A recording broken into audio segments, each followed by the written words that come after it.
Hello বন্ধুরা, BPL এর এই যে কি যে উত্তেজনা, আর এই উত্তেজনায় আপনারা ঘরে বসে রয়েছেন, এটা তুমি মেনে নেওয়া যাচ্ছে না। কারণ এখন বিপিএল এর প্রত্যেকটা ম্যাচ এখন ভরপুর উত্তেজনা, আর তার সেই উত্তেজনা দুর্বার রাজশাহী টিমে, কারণ তারা এখন আর একটা ম্যাচও হারতে চায় না। আর সেই জন্যই আজকের ম্যাচে খুলনা টাইগার্সকে পিছন মারতে চায়। এখন দুর্বার রাজশাহী দেখা যাক সেই টার্গেট পূরণ করতে পারে কিনা, আর নাকি খুলনা টাইগার্সের কাছে পিছন মারা খেয়ে যায় তারা। আকাকা, আপনার কথাই তো ঠিক, দুর্বার রাজশাহী তো আমাদের কাছেই পিছন মারা খাইবো, কারণ এবার বিপিএল এর সবচাইতে শক্তিশালী দলই আমরা, আর আমাদের কাছে পিছন মারা খাইবো, এটা তো স্বাভাবিক বিষয়, এটা তো কোনো জটিল বিষয় না। আরে মামুর বেটারা, অত সহজ হবে না গেলে আমাদের পিছন মারা। তোমরা যে জল্পনা কল্পনা করতেছো আমাদেরকে পিছন মারবা, ওইটা তো বেটা তোদেরকে পূরণ করতে দেবো না রে মামুর বেটারা, কারণ তোদেরকে পদ মারবো আমরা রে বেটা, আর সেই পদ মারা কোনো মামুর বেটারা ঠেকাই রাখতে পারবে না রে, যত চেষ্টাই করুক না কেন। আরে বেটা তাসকিন, ওইটা তো খেলা মাঠে গেলেই দেখা যাইবো যে তোমার ঘরে আমরা পদ মারতে পারি কিনা পারি। এখন বেটা তুই হুদাই টেনশন লইস না, নহলে দেখা যাইবে যে তোর খেলার মাঠে যাওয়ার আগেই তুই স্ট্রোক করছিস,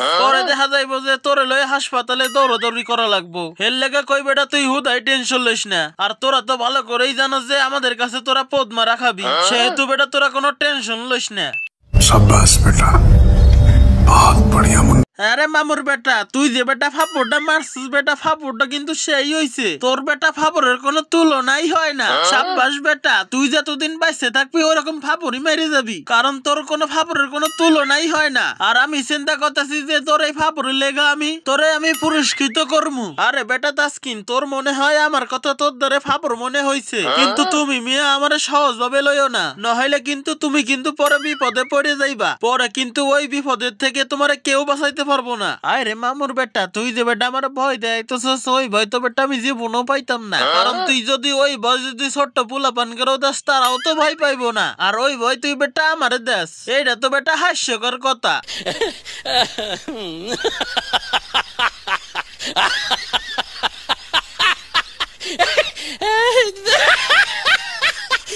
আরে বেটা টাস্কিন, তোর দ্বারা বেটা এটা ভয় হইতে পারে, কিন্তু আসল কথা হচ্ছে যে এটা ভয় না রে বেটা, তোরে মাত্র সতর্ক করলাম রে বেটা, নহলে পরে যাইয়া মাঠে যাইয়া তোরা বেটা কান্দা কান্দি করবি এনে, এর লেগে বেটা তোর সতর্ক করলাম আমি। আরে মামুর বেটা, ওটা তো খেলার মাঠে গেলেই দেখা যাইবো যে কেডা কান্দা কান্দি করে মাঠের মধ্যে। আর শোনো, তোমার ঘরে আর একটা কথা কই আমি, তোমরা খেলার মাঠে যাওয়ার আগে ভালো করে প্র্যাকটিস করে যাইও, নহলে কিন্তু কোন সমাজে কি হইয়া যাবে কিন্তু মামুর বেটারা টেরও পাইবা না। এর লেগে তোমার ঘরে আগেতে সাবধান করে দিলাম আমি যে মামুর বেটারা ভালো করে প্র্যাকটিস করে যাইও। আরে বেটা তাসকিন, তোরা বেটা কি আমাদেরকে ধুনপুন প্লেয়ার পাইছস নাকি যে আমাকে মাঠে যাওয়ার আগে প্র্যাকটিস করা লাগে? তোমরা মেয়ে আমাদেরকে নরমাল ভাইবো না, আর তোমরা মনে হয় ভুলে গেছো গত ম্যাচের কথা, যেভাবে তোমাদেরকে পিছন মেরে দিছিলাম ওইভাবে আবারও তোমাদেরকে পিছন মেরে দেবো, সেইটা মামুর বেটারা তোমরা ঠেকায় রাখতে পারবা না। তা যাই হয়ে যাক না কেন, তো সুপ্রিয় দর্শক, ভিডিওটা যদি ভালো লাগে থাকে তাহলে লাইক করুন, কমেন্ট করুন, পরবর্তীতে আরো মজার মজার ডাবিং ভিডিও পেতে চ্যানেলটিকে সাবস্ক্রাইব করে রাখুন। তো আজকের ভিডিও এই পর্যন্ত, কি আল্লাহ হাফেজ।